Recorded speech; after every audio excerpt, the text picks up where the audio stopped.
আসসালামু আলাইকুম, welcome to yummy BD food and blog. আজকে আমি শেয়ার করব কলা ও ডিম দিয়ে খুব মজার একটি ডেজার্ট রেসিপি, যে রেসিপিটি ছোট বড় সবাই খুবই পছন্দ করবে। তাহলে চলুন দেখে নিই। এখানে আমি 2 টেবিল চামচ চিনি দিয়েছি, ক্যারামেল তৈরি করে নেব। সাথে পানি দেব না, আপনি চাইলে একটু পানি দিয়ে ক্যারামেল তৈরি করতে পারেন।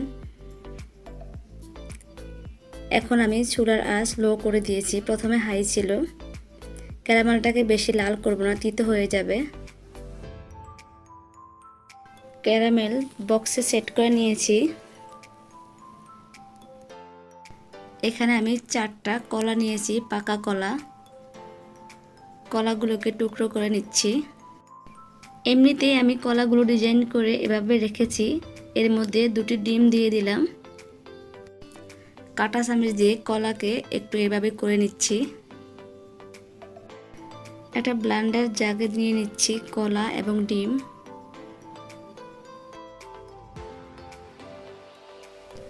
সাথে দিয়ে দিচ্ছি 2 টেবিল চামচ চিনি, আপনি চাইলে একটু বাড়িয়ে দিতে পারেন।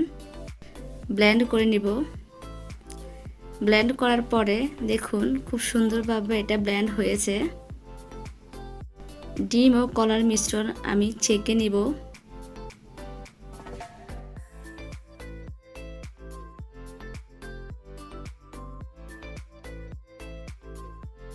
কিছুই নেই, তবুও ছেঁকে নিয়েছি।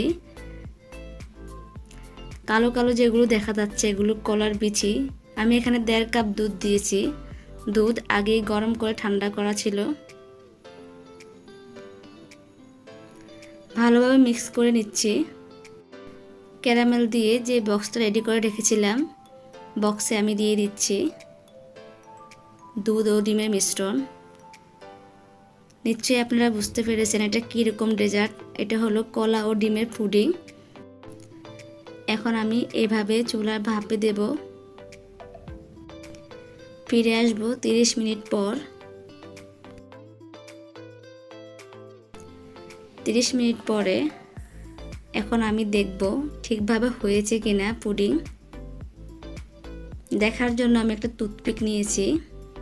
টুথপিক ক্লিন এসেছে, ভালোভাবে হয়েছে। এখন আমি তুলে নিচ্ছি। নর্মাল ফ্রিজে রেখে দেব 1 ঘন্টার জন্য।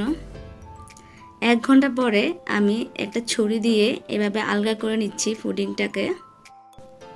বাচ্চারা বিভিন্ন রকমের নাস্তা, ডেজার্ট, খাবার দাবার চায়, তো আপনি চাইলে কলা না খেলে, ডিম না খেলে এভাবে কলা এবং ডিম দিয়ে পুডিং তৈরি করে খাওয়াতে পারেন।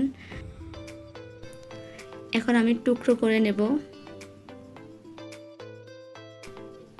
আর পুডিং একটু কালো কালো হয়েছে এই জন্য, কারণ কলা দিয়ে আমরা যেটাই তৈরি করি একটু কালো কালোই হয়।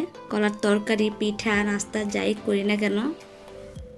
তো আমি টুকরো করে নিয়েছি, এখন প্লেটে নিয়ে নিচ্ছি টুকরোগুলো। আশা করি আজকের কলা ও ডিমের পুডিং রেসিপি আপনাদের ভালো লাগবে। সবাই ভালো থাকবেন। আল্লাহ হাফেজ।